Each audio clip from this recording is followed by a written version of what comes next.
Hello everyone, welcome back to my channel. ನಾನು ನಿಮ್ಮ ಪ್ರೀತಿ ಅಶ್ವಿನಿ ಮಂಜುನಾಥ್. ಹೇಗಿದ್ರೆ ಎಲ್ಲರೂ? ಐ ಹೋಪ್ ಚೆನ್ನಾಗಿದ್ದೀರ ಅಂತ ಭಾವಿಸ್ತಾ ಇದ್ದೀನಿ. ನಾನು ಕೂಡ ಚೆನ್ನಾಗಿದ್ದೇನೆ. ಇವತ್ತಿನ ವಿಡಿಯೋದಲ್ಲಿ ನಾನು ಸಿಂಪಲಾಗಿ ಒಂದು ಟೇಸ್ಟಿಯಾಗಿರುವಂತಹ ಎಗ್ ಪಲಾವ್ನ ಮಾಡ್ತಾಯಿದ್ದೀನಿ.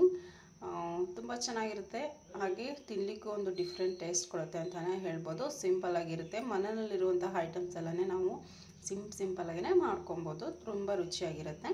ಈ ವಿಡಿಯೋನ ಸ್ಟಾರ್ಟ್ ಮಾಡೋಕ್ಕೂ ಮುಂಚೆ ನೀವು ನನ್ನ ಚಾನಲನ್ನು ಸಬ್ಸ್ಕ್ರೈಬ್ ಮಾಡ್ಕೊಳ್ಳಿ, ಹಾಗೆ ಬೆಲ್ ಐಕಾನ್ ಪ್ರೆಸ್ ಮಾಡಿ, ವಿಡಿಯೋಗೊಂದು ಲೈಕ್ ಕೂಡ ಹಾಗೆ ಶೇರ್ ಕೂಡ ಮಾಡಿ ಅಂತ ಹೇಳ್ತಾ ಈ ವಿಡಿಯೋನ ಸ್ಟಾರ್ಟ್ ಮಾಡ್ತಾ ಇದ್ದೀನಿ. ಬನ್ನಿ ಹೇಗೆಲ್ಲ ಮಾಡೋಣ, ಎಷ್ಟು ಪ್ರಮಾಣದಲ್ಲಿ ಹಾಕ್ಕೊಂಡು ಮಾಡ್ತೀನಿ ಅಂತ ಸಹ ಹೇಳ್ತಾ ಇದ್ದೀನಿ. ಮೊದಲನೇದಾಗಿ ನಾನಿಲ್ಲಿ ಎಲ್ಲನೂ ತೊಗೊಂಡಿದ್ದೀನಿ.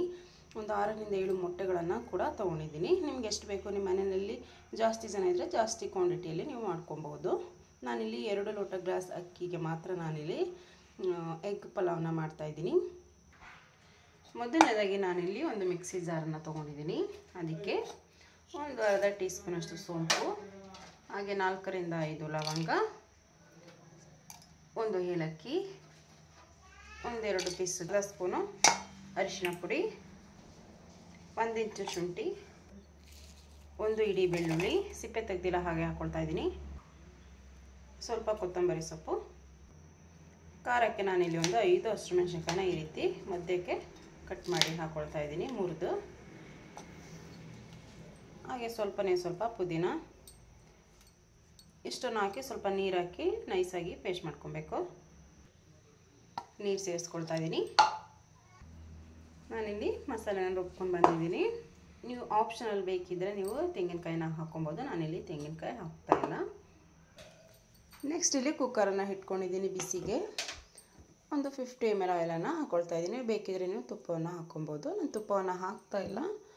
ತುಪ್ಪ ಬೇಕಾದರೆ ಹಾಕ್ಕೊಂಡು ಮಾಡ್ಕೊಬೋದು, ಇನ್ನೂ ಚೆನ್ನಾಗಿರುತ್ತೆ ಟೇಸ್ಟ್ ಅಂತಲೇ ಹೇಳ್ಬೋದು.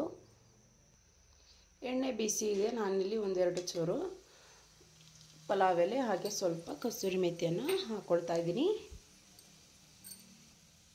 ಫ್ರೈ ಆಗಿದೆ. ನೆಕ್ಸ್ಟ್ ನಾನಿಲ್ಲಿ 2 ಈರುಳ್ಳಿಯನ್ನು ಈ ರೀತಿಯಾಗಿ ಕಟ್ ಮಾಡಿ ಹಾಕ್ಕೊಳ್ತಾ ಇದ್ದೀನಿ. ಈರುಳ್ಳಿ ಸಾಫ್ಟ್ ಆಗೋವರೆಗೂ ನಾವು ಫ್ರೈ ಮಾಡ್ಕೊಬೇಕು. ಹಾಕ್ಕೊಳ್ಳಿ.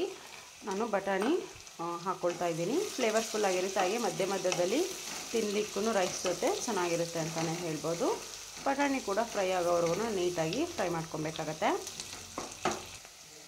ಬಟಾಣಿ ಕೂಡ ಫ್ರೈ ಆಗಿ ನೋಡಿ, ಈಗ ವೈಟ್ ಥರ ಕಾಣಿಸ್ತಾ ಇದೆ ಅಲ್ವಾ, ಈ ರೀತಿ ಇದ್ದರೆ ಫ್ರೈ ಆಗಿದೆ ಅಂತ ಅರ್ಥ. ನಾನಿಲ್ಲಿ ಎರಡು ಟೊಮೆಟೊನ ಹಾಕ್ಕೊಳ್ತಾ ಇದ್ದೀನಿ. ಈ ರೀತಿ ಚಿಕ್ಕದಾಗಿ ಕಟ್ ಮಾಡಿಕೊಂಡು ಹಾಕ್ಕೊಳ್ತಾ ಇದ್ದೀನಿ. ಹಣ್ಣಾಗಿರೋವಂಥದ್ದನ್ನು ಬಳಸಿ, ತುಂಬ ಫ್ಲೇವರ್ಫುಲ್ ಆಗಿರುತ್ತೆ. ಇದು ಸಹ ಸಾಫ್ಟ್ ಆಗೋವರೆಗೂ ಫ್ರೈ ಮಾಡ್ಕೊಬೇಕು. ಬೇಗ ಸಾಫ್ಟ್ ಆಗಲಿಕ್ಕೆ ನಾನಲ್ಲಿ ಸ್ವಲ್ಪ ಉಪ್ಪನ್ನು ಆ್ಯಡ್ ಮಾಡ್ತಾಯಿದ್ದೀನಿ. ಉಪ್ಪು ಹಾಕಿದ್ಮೇಲೆ ನೀಟಾಗಿ ಮಿಕ್ಸ್ ಕೊಟ್ಟು ನಾವು ಲಿಡ್ಡನ್ನು ಕ್ಲೋಸ್ ಮಾಡಿ ಫ್ರೈ ಮಾಡೋದ್ರಿಂದ ಬೇಗನೆ ಫ್ರೈ ಆಗುತ್ತೆ, ಸಾಫ್ಟಾಗಿ ಬೇಯುತ್ತೆ ಅಂತಲೇ ಹೇಳ್ಬೋದು. ಟೊಮೆಟೊ ಸಾಫ್ಟಾಗಿ ಬೆಂದು ಆಯಿಲ್ ಬಿಟ್ಕೊಂಡಿದೆ. ನೆಕ್ಸ್ಟ್ ನಾವು ರುಬ್ಬಿಟ್ಕೊಂಡಿದ್ದಂತಹ ಮಸಾಲೆನ ಹಾಕ್ಕೊಳ್ತಾ ಇದ್ದೀನಿ. ಹಾಕ್ಕೊಂಡು ನೀಟಾಗಿ ಹಸಿ ವಾಸನೆ ಹೋಗೋ ತನಕ ಫ್ರೈ ಮಾಡ್ಕೊಬೇಕು. ಇವಾಗ ಮಸಾಲೆ ಕೂಡ ಚೆನ್ನಾಗಿ ಫ್ರೈ ಆಗಿದೆ. ನಾನಿಲ್ಲಿ 1 ಟೀ ಸ್ಪೂನಷ್ಟು ಗರಂ ಮಸಾಲ ಹಾಕ್ಕೊಳ್ತಾ ಇದ್ದೀನಿ. ಹಾಗೆ 1 ಟೀ ಸ್ಪೂನಷ್ಟು ಮನೆಯಲ್ಲಿ ಮಾಡಿರೋಂತಹ ಮಟನ್ ಮಸಾಲ, ಎರಡನ್ನು ಹಾಕ್ಕೊಂಡು ನೀಟಾಗಿ ಮಿಕ್ಸ್ ಮಾಡ್ಕೊಬೇಕು.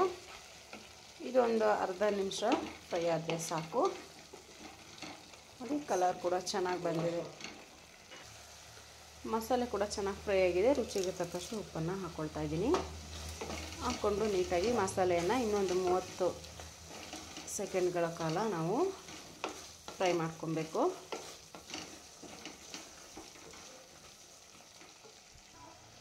ನಾನಿಲ್ಲಿ ಬಿಸಿನೀರನ್ನು ಇಟ್ಟಿದ್ದೀನಿ. 2 ಲೋಟಕ್ಕೆ 4 ಲೋಟ ನೀರನ್ನು ಹಾಕ್ಕೊಳ್ತಾ ಇದ್ದೀನಿ.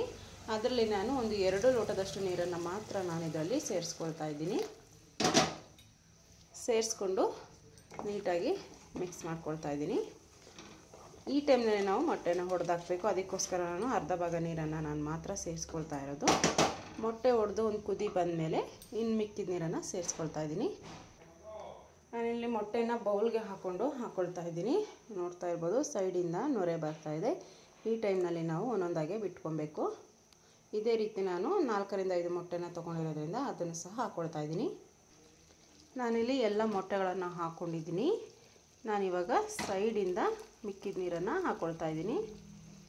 ಇದು ಒಂದು ಕುದಿ ಬಂದ ನಂತರ ನಾವು ಅಕ್ಕಿಯನ್ನು ಸೇರಿಸ್ಕೊಬೇಕಾಗತ್ತೆ. ತುಂಬ ಚೆನ್ನಾಗಿರುತ್ತೆ. ಬ್ಯಾಚುಲರ್ಸ್ಗಂತೂ ತುಂಬ ಸುಲಭವಾಗಿ ಮಾಡ್ಕೊಬೋದು ಅಂತಲೇ ಹೇಳ್ಬೋದು. ನೋಡ್ತಾ ಇರ್ಬೋದು ಮೊಟ್ಟೆ ಎಲ್ಲ ಬೆಂದು ಮೇಲೆ ಬಂದಿದೆ. ನೋಡ್ತಾ ಇರ್ಬೋದು ಇಲ್ಲಿ ಹೇಗೆ ಕಾಣ್ತಾ ಇದೆ ಅಂತೇಳಿ, ಸಕ್ಕತ್ತಾಗಿ ಬೆಂದಿದೆ. ಹಾಗೆ ನೆಕ್ಸ್ಟ್ ನಾನಿಲ್ಲಿ ಒಂದು 1/4 ಹೋಳಷ್ಟು ನಿಂಬೆ ರಸನ ಹಾಕ್ಕೊಳ್ತಾ ಇದ್ದೀನಿ. ನೀವು ಉಪ್ಪು ಖಾರ ರುಚಿ ಎಲ್ಲ ನೀಸಲ್ಲಿ ನೋಡಿಕೊಂಡು ಸ್ವಲ್ಪ ಕಮ್ಮಿ ಇದ್ದರೆ ನೀವು ಹಾಕ್ಕೊಬೋದು. ನನಗೆ ಪರ್ಫೆಕ್ಟಾಗಿದೆ, ಅದಕ್ಕೋಸ್ಕರ ನಾನು ಎಕ್ಸ್ಟ್ರಾ ಹಾಕ್ಕೊಳ್ತಾ ಇಲ್ಲ.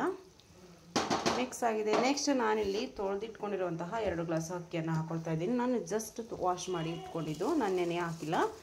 ಹಾಕ್ಕೊಂಡು ನೀಟಾಗಿ ಒಂದು ಮಿಕ್ಸ್ ಕೊಡೋಣ.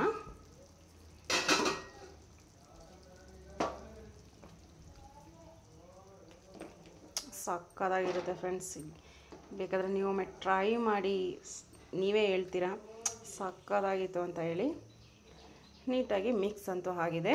ನೆಕ್ಸ್ಟ್ ಇದು ಒಂದು ಕುದಿ ಬರಬೇಕು. ಲಿಡ್ ಕ್ಲೋಸ್ ಮಾಡಿ ನಾನು ಬೇಯಿಸ್ಕೊಳ್ತಾ ಇದ್ದೀನಿ. ಇವಾಗ ಕುದೀತಾ ಇದೆ. ನೆಕ್ಸ್ಟ್ ಇನ್ನೊಂದೊಮ್ಮೆ ಮಿಕ್ಸ್ ಮಾಡಿಕೊಂಡು ನಾವು ಲಿಡ್ಡನ್ನು ಕ್ಲೋಸ್ ಮಾಡಿ ನಾನಿವತ್ತು 2 ವಿಸಲ್ ಹೊಡ್ಸ್ಕೊಳ್ತಾ ಇದ್ದೀನಿ. ಯಾಕೆಂದರೆ ಈ ರೈಸು ಸಾಫ್ಟಾಗಿದ್ದರೆ ತುಂಬ ಚೆನ್ನಾಗಿರುತ್ತೆ. ತಿನ್ನಲಿಕ್ಕೂ ಕೂಡ ಇನ್ನೊಂದು ಸಲ ಹಾಕೊಂಡು ತಿನ್ನಬೇಕು ಅನಿಸುತ್ತೆ. ನೀವು ತಿನ್ನೋ ರೈಸ್ಗಿಂತ ಎಕ್ಸ್ಟ್ರಾನೇ ತಿಂತೀರಾ ಅಂತ ಹೇಳ್ಬೋದು. ಅಷ್ಟು ಮಜಾ ಇರುತ್ತೆ ಅಂತಲೇ ಈ ರೈಸಲ್ಲಿ ಹೇಳ್ತಾ ಇದ್ದೀನಿ. ಮನೆಯಲ್ಲಿ ಟ್ರೈ ಮಾಡಿ ನೀವು. ಹೋಗು 1 ವಿಸಲ್ ಬಂದಿದೆ. ನೆಕ್ಸ್ಟ್ ಇನ್ನೊಂದು ವಿಸಲ್ ಬರೋ ತನಕ ವೆಯ್ಟ್ ಮಾಡಬೇಕಾಗತ್ತೆ. 2 ವಿಸಲ್ ಆಗಿದೆ. ನಾನು ಸ್ಟವ್ ಆಫ್ ಮಾಡ್ಕೊಳ್ತಾ ಇದ್ದೀನಿ. ವೆಯ್ಟ್ ಕೂಡ ರಿಲೀಸ್ ಆಗಿದೆ. ಕುಕ್ಕರ್ ಲಿಡ್ ಓಪನ್ ಮಾಡ್ತಾ ಇದ್ದೀನಿ. ವಾವ್, ಸಕ್ಕತ್ತಾಗಿದೆ. ಮೇಲೇ ಕೂತಿದೆ, ನೋಡ್ತಾ ಇರ್ಬೋದು. ಮೊಟ್ಟೆಗಳೆಲ್ಲ ತುಂಬ ಚೆನ್ನಾಗಿ ಬಂದಿದೆ. ಘಮ ಕೂಡ ಚೆನ್ನಾಗಿದೆ. ಇದನ್ನು ಮಿಕ್ಸ್ ಮಾಡ್ಕೊಬೇಡಿ. ಹಾಗೆ ಡೈರೆಕ್ಟಾಗಿ ಸೈಡಿಂದ ತೊಗೊಂಡು ನೀವು ಈ ರೀತಿಯಾಗಿ ಸೈಡಲ್ಲೇ ಮಾತ್ರ ಈ ರೀತಿ ಮಾಡಿಕೊಂಡು, ಅಂದರೆ ರೈಸನ್ನು ಸಡ್ಲ ಮಾಡಿಕೊಂಡು ನಾವು ಸರ್ವ್ ಮಾಡಿಕೊಂಡು ತಿನ್ನಬೇಕಾಗತ್ತೆ. ತುಂಬಾ ಚೆನ್ನಾಗಿದೆ ಫ್ರೆಂಡ್ಸ್, ಸಕ್ಕತ್ತಾಗಿದೆ ಅಂತಲೇ ಹೇಳ್ಬೋದು. ನೀವು ಮನೆಯಲ್ಲಿ ಟ್ರೈ ಮಾಡಿ, ಅದ್ಭುತವಾಗಿರುತ್ತೆ. ಫ್ಲೇವರು ಡಿಫ್ರೆಂಟಾಗಿರುತ್ತೆ.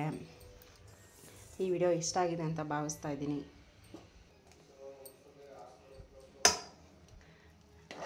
ಇನ್ನೊಂದು ವಿಡಿಯೋದಲ್ಲಿ ಸಿಗ್ತೀನಿ. ಅಲ್ಲಿ ತನಕ ನೀವು ಆರೋಗ್ಯವಾಗಿ ಚೆನ್ನಾಗಿರಿ, ನನಗೆ ಇದೇ ರೀತಿ ಸಪೋರ್ಟ್ ಮಾಡಿ ಅಂತ ಹೇಳ್ತಾ ನೆಕ್ಸ್ಟ್ ವಿಡಿಯೋದಲ್ಲಿ ಸಿಗ್ತೀನಿ ಫ್ರೆಂಡ್ಸ್.